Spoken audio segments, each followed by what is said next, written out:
Hello, Terrence Popp here with another episode live from the Lair. Alright, so where did we leave off? I told you some process server stories, talked about how I hated fucking Detroit, how I still hate Detroit, and how much of a piece of shit it is. So we're going to go back and do some Army stuff here, some Army stories. Now, right now, I think we're right up to like 1995-ish.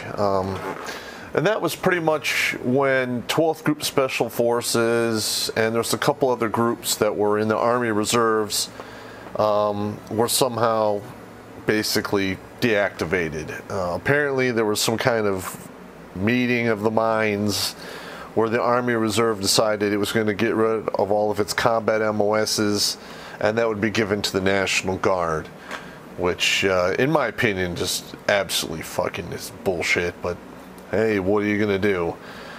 So, I got to 12th Group in '92, and basically they closed up shop in '95. It's like 2.5 years later. And I had an offer to go to 19th in Ohio or 20th Group in Illinois. All of my compatriots went to 20th Group, and they wanted me to go, but I was still in college, and that's a far-ass fucking drive, and I said, fuck it. I was going to join a local unit, which was Company F, 425, Long-Range Reconnaissance Airborne Infantry. It's basically, at that time, they're out of Pontiac, Michigan. And, basically 11 Bravos. They did long-range reconnaissance, which is scout duty stuff, and it seemed like it was pretty cool. It was a pretty good fit. I had a couple of my friends that were in there already, and basically, to get into that unit, you pretty much got to do an interview, and then you got to do a minimum of 6 months. That's a selection and training platoon, and then you go to a line platoon, and that's how it usually works. Well, it didn't work that way for me. I basically walked right in, didn't go to S&T, talked to like one guy, walked right in there, took a team leader position, and became, a LERS team leader, which, was a great goddamn job. I mean, it was a lot of fun. The only downside was I was used to the unlimited crazy-ass budget of the Special Forces. Then I went to a Michigan National Guard unit, and the budget was absolute dog shit. But I was in college, I had shit to do, and that's the way it goes. I kind of second-guessed it for a while, but it is what it is. I mean, you do what you got to do. I was kind of upset, but I'm sure the powers that be knew what they were doing, even though in 2001, when they needed all of those Special Forces A teams that basically they just got rid of, they didn't have them.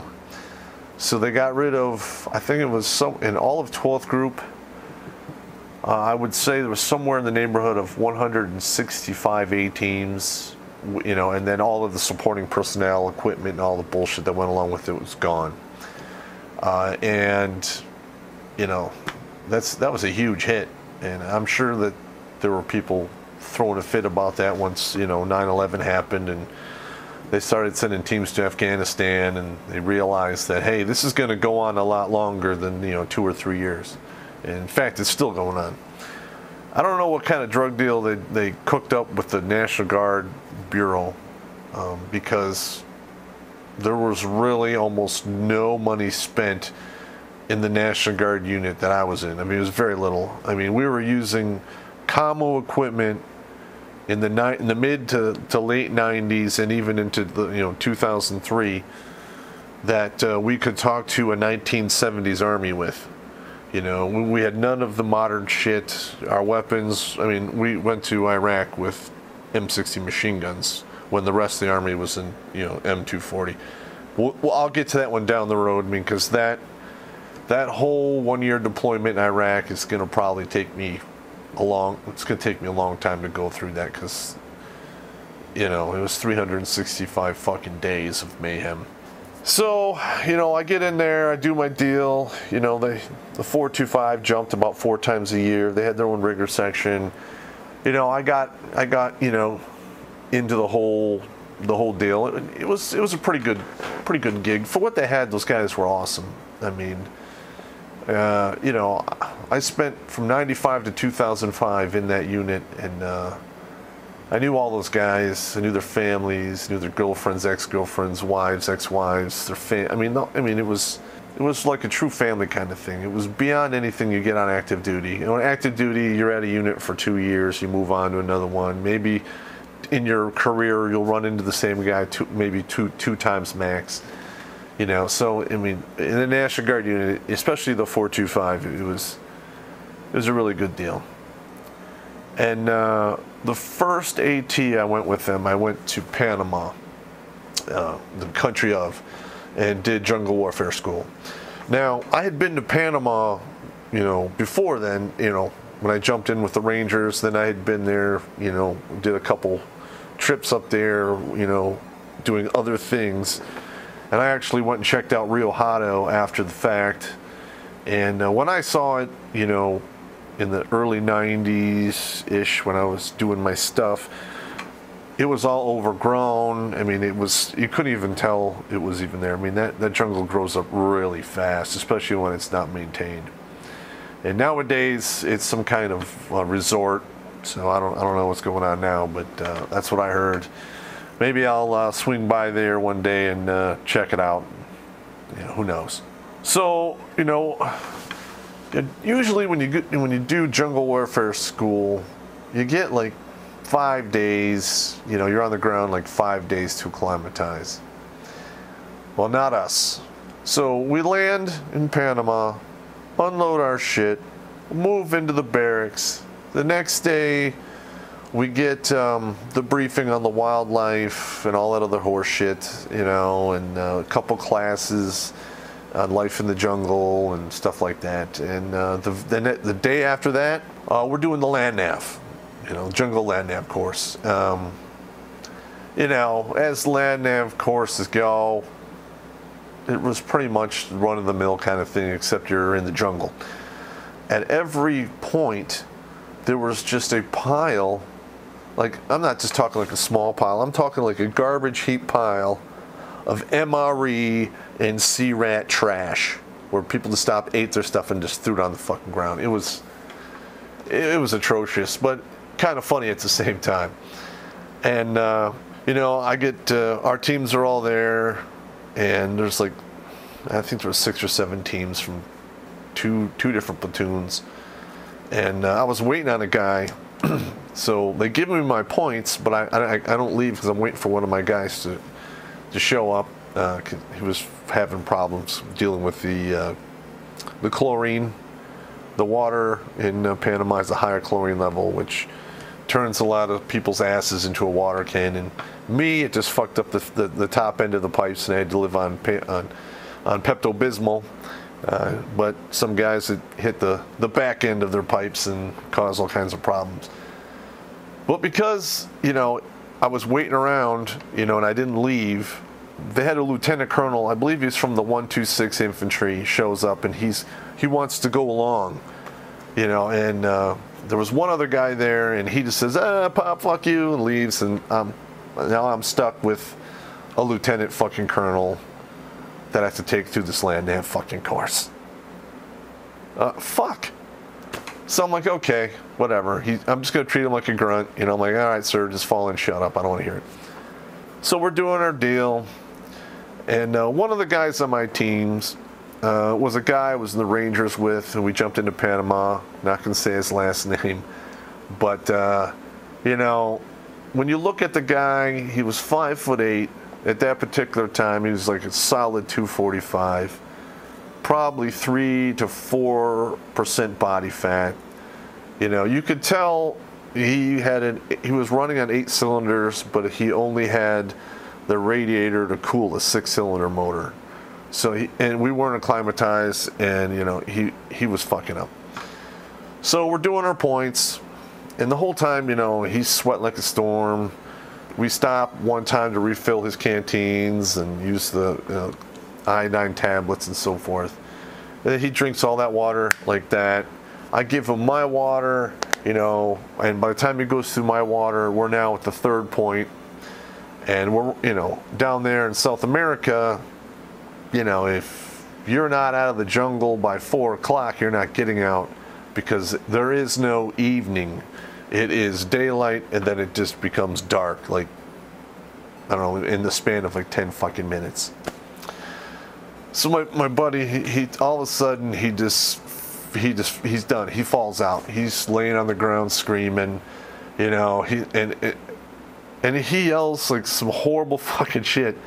And he's basically yelling, "Kill me." So he's laying on the ground, "Kill me." Because apparently he is now cramping up so bad that these huge back muscles he has are like cramping up. And I'm watching these waves of cramps march up and down his spine as he's writhing in agony on the ground. And this colonel starts flipping out about how people are going to die and we need to get a jungle penetrator. And he starts freaking out. So I don't have time to deal with the colonel freaking out, because I have a dude who's down in a bad way. So I flip him over. Well, first I start punching on his back to get these cramps to stop, moving up and down. And I flip him over. I pull out some of that oral rehydration powder, which is basically salt or IV solution crystals in a little fucking bag. I pull out my canteen, I pour some in his mouth, fill him full of water, put my hand over there and say, "Don't throw up." We did that for about 10 minutes till he took all of the oral rehydration powder. Then I gave him 2 more canteens of water. I sat him up against a tree, and he was starting to come to, get a little more coherent. It's now getting dark. I heat up a main meal of an MRE, give that to him, give him yet another canteen of water. And by this time, we get the 126 and a 292 antenna, up a tree, and we're trying to call back, to get a jungle penetrator in there. So they fly a helicopter over and they drop this iron cage, basically through the triple canopy jungle to the ground, and you put your dude in there, and then they lift him up and take him out. Well, we couldn't make comms because, once the sun goes down, it's pretty much fucking it, unless you're by the ocean. So we pull out the map, we shoot an escape azimuth. We've got about 300, 400 meters tops to make it to the nearest road. We're trying to call people. We're obviously way over our fucking hit time. And to walk that 1/4 mile in the dark, in the jungle, took roughly from 6 o'clock to 11 o'clock. It took 5 fucking hours. Okay, and since this dude was a buddy of mine, not only did I have to carry all my shit out, but I had to carry him out too. And that was a fucking nut roll, because he was almost completely worthless. So basically, I tied a rope around his waist, and I would walk up, and then I'd pull him up and stand him there and go up, and then pull him up, and had to haul him over trees and throw my back a couple times across a couple little small streams. And I was fucking smoked beyond smoked, especially because I had not acclimatized either. And, I probably hadn't drank enough water because I was pretty fucked up. So we basically, break out of the jungle onto the road. And by the time we did that, they had basically triangulated where we were. And there was like 2 Deuce and a halves there and a Humvee. And actually, it was a Cut V. They didn't have a Humvee there at that time. And, they put him in the vehicle. We go back to the rear. And it turns out they take him back to the rear. They give him 2 liters, 2 full 1-liter bags of IV solution before he starts fucking pissing again. That's how dry he was. Okay, he had already had the oral rehydration powder. And by the time we got him out of the jungle, he drank probably somewhere between 4 and 5 canteens of water. So, he probably would have fucking died if we hadn't, got him the oral rehydration powder and shit.